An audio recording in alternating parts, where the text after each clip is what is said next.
Guys, welcome back after your exams. And yeah, what we're going to be having a look at here is our last section of work for the year, although it's going to contain a few parts, but it's all on the topic of what's called differential equations. Now, you may be wondering, what the heck is a differential equation? Well, it's actually not that difficult to actually describe. A differential equation is something that simply contains a derivative. So a simple example might be if we've got the first derivative is equal to something like 3x squared minus 7x plus 1. That is a differential equation. Now, they can get more complicated than that, and we'll see that as we work through the next sort of 4 or 5 parts involving differential equations. But for now, let's keep things reasonably simple. Okay, a differential equation is something that contains a derivative. Now, it doesn't just have to be the first derivative. Okay, and I am going to introduce a little bit of terminology here. This is known as a first order differential equation.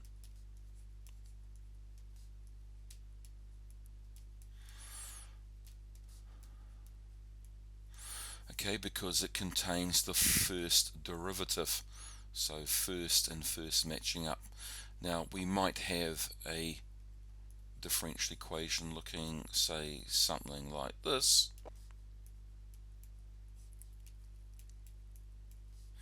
Okay, and this is known as a second order differential equation. I'll just abbreviate that. And why is it called second order? Because it contains the second derivative.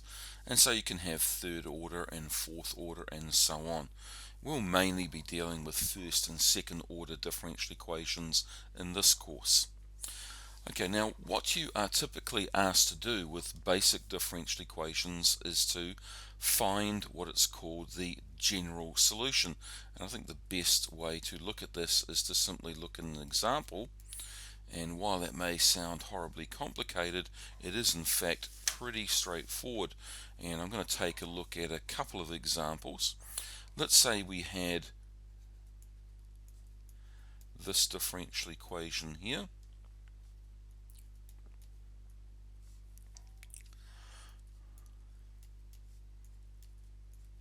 And we're asked to find the general solution.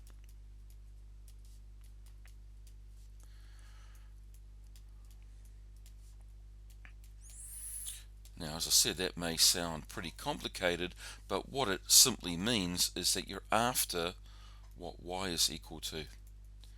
What is y equal to? And you may be thinking, well, can't we simply get that by integrating? Absolutely. So what we're going to do is we're going to integrate this, and I'm going to move that dx over to here, and we're going to have our cubic function, and we're going to integrate. So what does this mean? It means that we're going to integrate our derivative, and we need to integrate both sides. So y was simply equal to the integral of our cubic function with respect to x. Now you might notice there that I was actually splitting up the dy and the dx part, and this is something that you will commonly do when you're working with differential equations. So these two parts here, I'll just highlight them in a different color. Okay, the dy part and the dx part can be split up like any normal fraction. Okay, and these are actually known as the differentials.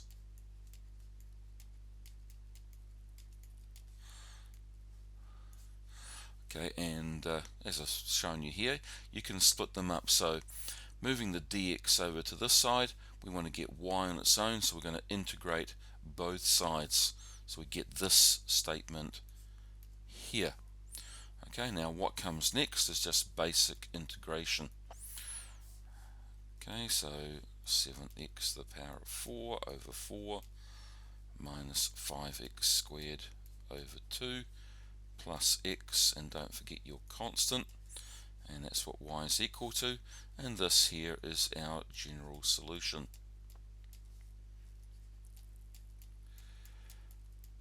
Sometimes if we've got more information, we can actually find the value of c, and I'll have a look at that in a moment as well. Okay, let's have a look at another example or two. Okay, let me just make a new page here.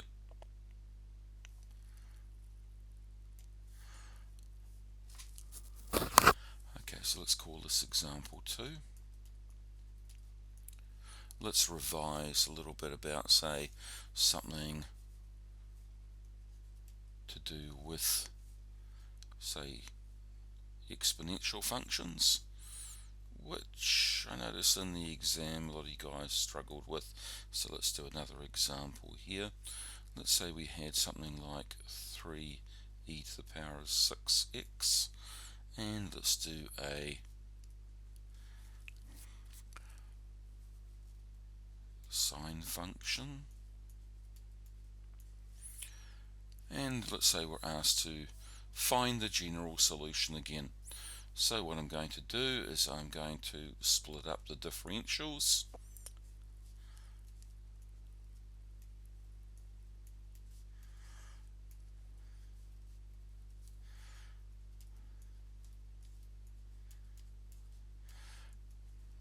Okay, and this becomes y. Alright, now let's take each of these bits in turn. How do I integrate an exponential? Well, this is something that a number of you guys need more practice on. So let's just do this to one side. I'm going to move that constant out the front, and this is what I really need to work on. Now the basic exponential integral is itself, but we have also this 6x here. So if I try the solution being 3e to the power of 6x, then if I check that, you'll see that if you derive that, you end up with 3e to the power of 6. Sorry guys, let me just tidy that up. A bit hard sometimes working with the stylus. Okay, so we're checking by deriving this, so the derivative of an exponential function is itself times the derivative of this part up here with the chain rule, which becomes, a 6. So we end up with 18e to the power of 6x. And if this was the correct integral, we should be able to derive it to get back to here. So what we need to do is we need to compensate for that times 6. So to do that, we'd have 1/6 in front. And the only way to really get that working for you guys is to do enough practice. So I'm going to say that our try, if I go 3 times 1/6 is a half, and let's check that. So the derivative of this should be equal to our original integral. Okay, so there'll be a half e to the power of 6x times 6. 6 times a half is 3. 3e to the power of 6x. That's good. That's what we started with over here. So coming back over here, let's put that result in. So this is a half e to the power of 6x for that integral bit. Now what about the sine function? Once again, I'm going to do that to one side over here. Okay, and I'm going to take the negative 3 out as a constant.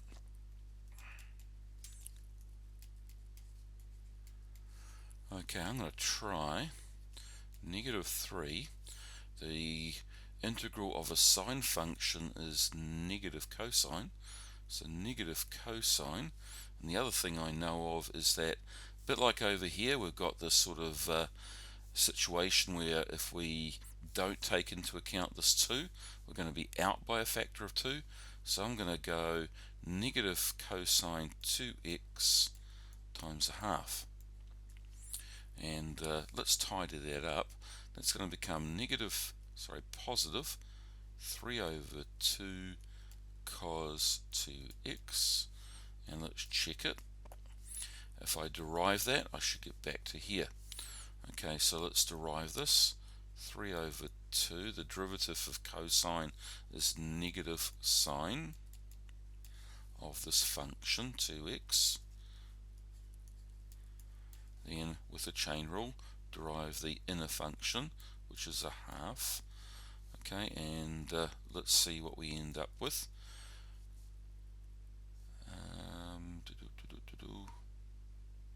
Oh, that was a mistake, wasn't it?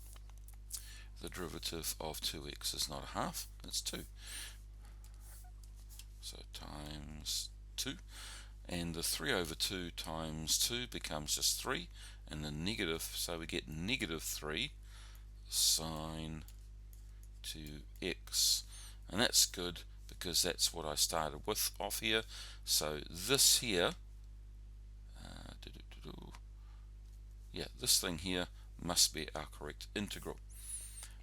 So plus 3 over 2 cos 2x, and our constant. Now I would emphasize again, you're not going to be able to integrate exponential or trig functions simply by looking at me doing it.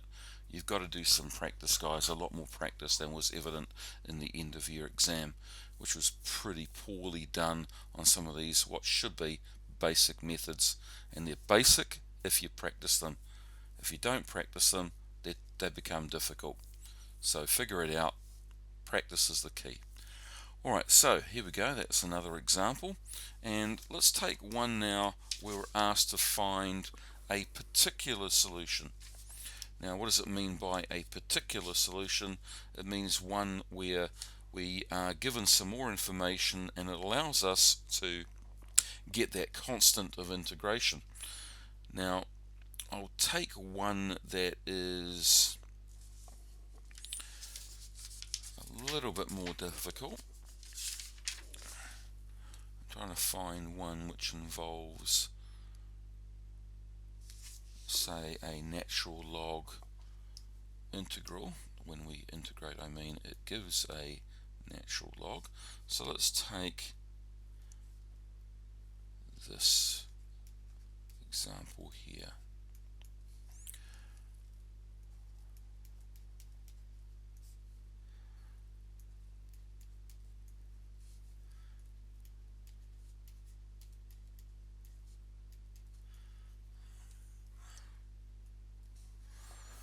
Okay, so what we've got, I'm just going to tidy that up just a little bit.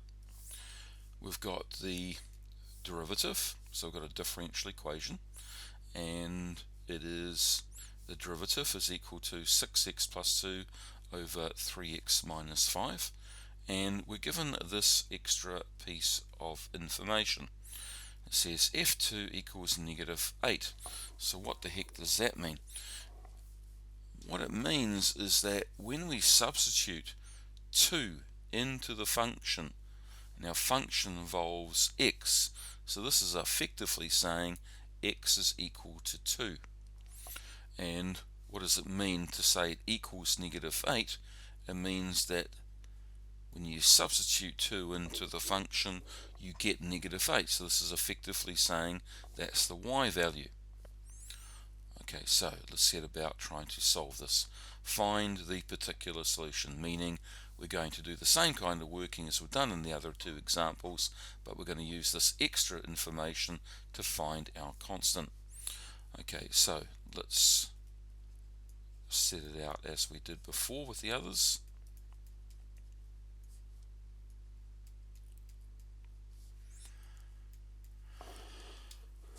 Okay, so what have we got here? Well, the left hand side is simply equal to y, but how do we integrate that right hand side? Well, what I'm looking for is, can we derive the bottom, is the top the derivative of the bottom? In other words, do we have this kind of situation, f dash x over fx? And if we did, I'm hoping you would know that the solution is natural log absolute value of fx plus our constant. But if I look at that top, 6x plus 2, there's no way I can derive the bottom and get 6x plus 2 or anything like it. No multiple of that even. So no, it's not going to be that situation for us, unfortunately.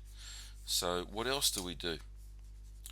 Well, have a think about that. What else can we do?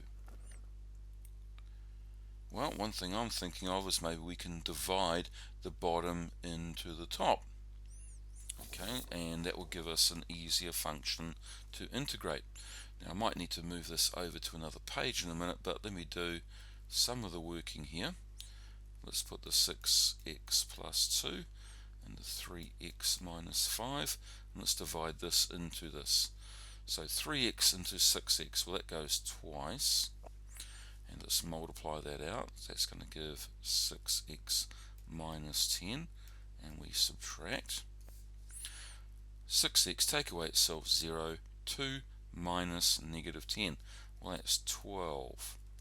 So what does this result mean? Well, it means that this was equal to, went in 2 whole times, and the remainder is 12 over the thing we're dividing by. And we still need to integrate that. Okay, so that's going to be a lot easier to do. The integral of 2, well, that's just 2x. Now this here, now if you look at that, 12, well that's just 4 times the derivative of the bottom. So yes, we are going to be using this situation where we have the derivative on top, the function on the bottom, and its derivative on top. The only thing is we've got a multiple of the derivative. So I'm going to still keep it as an integral, still 2, and I'm going to rewrite this as 4 times 3 over 3x minus 5. Okay, so what do we do now? Well, we're going to integrate each part. I've got that 4 as a constant out the front. Okay, so yeah, I think it's probably time to move to another page, although we're going to lose this working. So now what I'm going to do is I'm going to raise this working here, and we'll just keep working to the right here instead. Okay, so let's move up to here somewhere. Okay, so the integral of 2, that's just 2x, so y is equal to, and then we've got plus 4 times the integral of 3 over 3x minus 5. Well, that's going to be 2x plus 4 times. Okay, now what will this be? Well, this will be the natural log absolute value of that bottom function. Okay, plus our constant. Okay, now previously we would have stopped there, but we've got this extra information. Y is equal to negative 8 when we substitute 2. So let's use that. So negative 8 is equal to, let's put 2 in. That'll become 4. 4 times the natural log absolute value. 3 times 2 is 6. 6 take away 5 is 1. Plus c. Now, you may be aware or not aware, but the natural log of 1 is 0. So we end up with 4 plus 0 plus c, because 4 times 0 is 0. And so c must equal, who's saying 4? Hopefully not. Who's saying negative 4? Hopefully not. Negative 12, that's right. Okay, therefore, our final solution, y equals, okay, so this thing here, but now with the minus 12 at the back.